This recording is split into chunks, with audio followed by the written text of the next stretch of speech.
Welcome back, Kerbalans. Today we're going to answer a question that's been asked, which is, what is the best way to get to Phobos and Deimos, the two tiny moons of Mars? Now, in order to do that for stock Kerbal Space Program, we're going to use Eve and Gilly, because Gilly is much closer in size to Phobos and Deimos, and that does make a huge difference. We have two test pilots that are here. We have Jebediah that is going to use a direct approach. He's going to go straight to Gilly and then decelerate. And we have Valentina that's going to go approach Eve first, orbit Eve, and then work on getting closer to Gilly. And we'll see which one of these two paths is better. I've gone ahead and completed the two maneuvers, and we'll take a look here. Jebediah is heading straight towards Gilly, and we have a pretty close approach. The distance doesn't really matter that much, so I might do a little bit of tweaking once we get close to the system, but it's really hard to get much more precise than this far out. And you can see we're at 41, 42. And our other spacecraft, let's see if it'll let me. Nope. I thought it was too far. Is right here. For some reason it doesn't like to show it.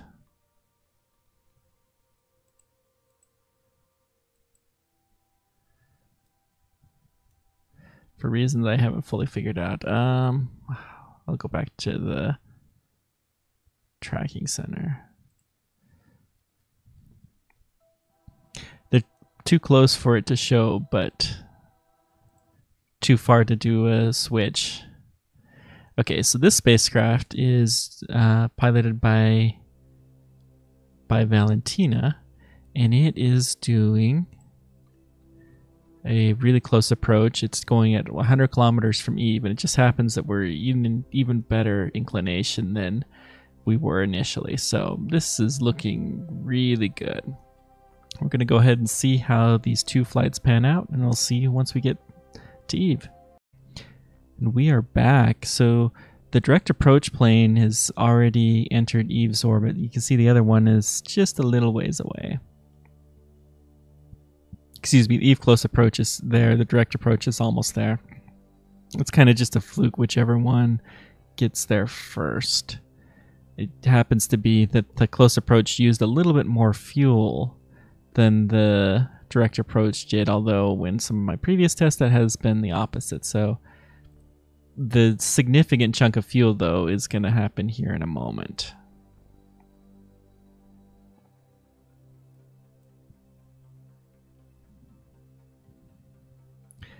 Let me reset the focus. Okay, so what we're gonna do, just to make things simple, I'm only going to barely orbit for now. And the reason being is that I want to be able to concentrate on the direct approach one.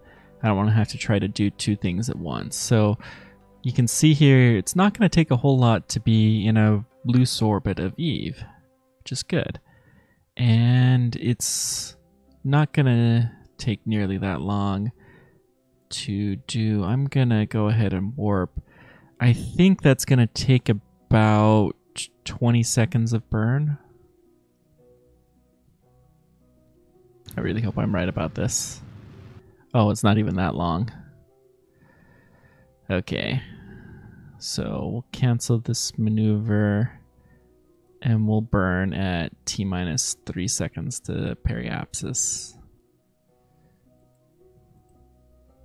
You want to split the maneuvers in half if you can. 4, 3. And just keep burning until we hit orbit. There we go. Good. Now we can concentrate on our other subject. So we'll jump back when we were there. So we're going to go ahead and do our deceleration burn. We just barely entered the influence of Gilly, and we're going to need to start burning immediately. Notice we have 1,000 meters per second of speed that we need to get rid of. So we only have a couple of minutes to do it in, and from experience it's going to take about that long. So I will not subject you guys to this whole burn, but we'll come back when this is done. And we are back. So we can see we've achieved an orbit. You can see the number here, 3047. That's how much fuel we have left. Now let's go back to our other spacecraft and see how it's doing. We're going to go ahead and do this in a couple of stages. The first is we're going to get rid of our inclination, which I will proceed to do right now.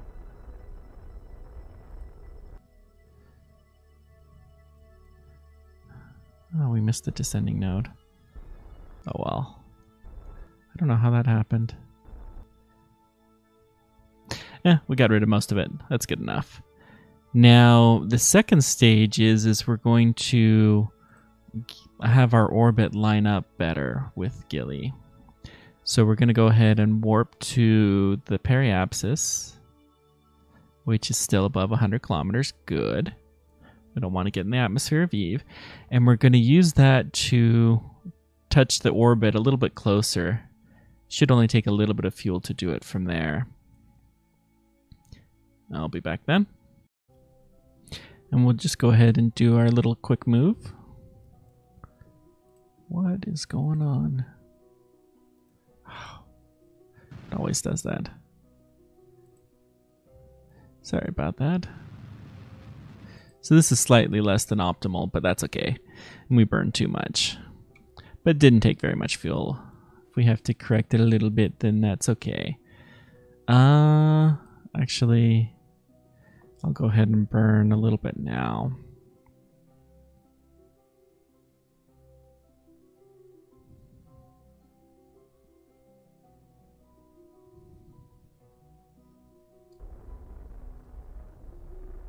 So we've wasted a little bit of fuel, but that's okay. Now, the trick that we're going to want to do is to figure out a time when we can just do a tiny, tiny burn from here and have it closely approach. So what we're going to do is jump forward, and it looks like this is a good opportunity. After playing with this a bit, I remember to do the burn at the apoasis is a little bit more efficient, because that way you're not having to cancel things out. So I've gone ahead and set up my maneuver here. So what this will do is we'll have a close approach here coming pretty close the next orbit once this is completed. So go ahead. I'll be impatient a little bit. There we go.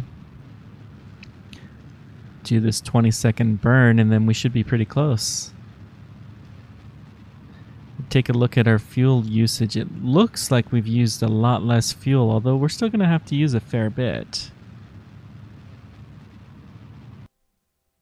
We're already approaching Gilly, but I do want to point out we're only going 42 meters per second, and we still have a significant amount of time. Remember that we had to start the burn for the direct approach very, very far out. But this burn should only take a few seconds. So I'm going to start it. We'll even wait till here.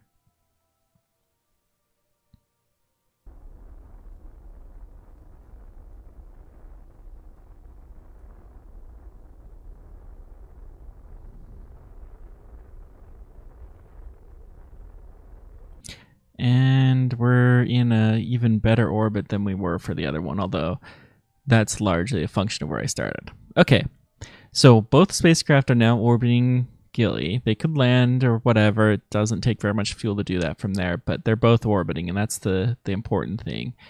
We have a delta V of 3650 left in our non-direct approach, and we have a delta V of 3047. So we started out with, what was it, around 4200 or something like that.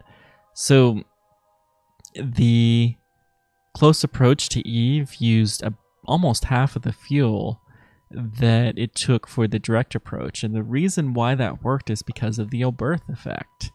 Every KSP's player's favorite thing. Basically, you can use more kinetic energy, or gain more or lose more kinetic energy if you apply an acceleration when you're at the closest point in a gravity well. The why? You're moving faster because gravity's pulling you faster, and kinetic energy is the square of the velocity. So you might only be changing your velocity by a constant linear factor, but in effect it is amplified to whatever's already there. It's a very neat trick, and it can be used for anything. Now, this is orbiting an asteroid, but if we wanted to do a stationary orbit around Eve, it would be the same thing. You first would decelerate to orbit the planet, and then you would circularize your orbit once you got to the proper altitude. And that's the best way to do it. Let me know if you guys have any more questions about this or any other space exploration topics, but until next time, keep on tracking.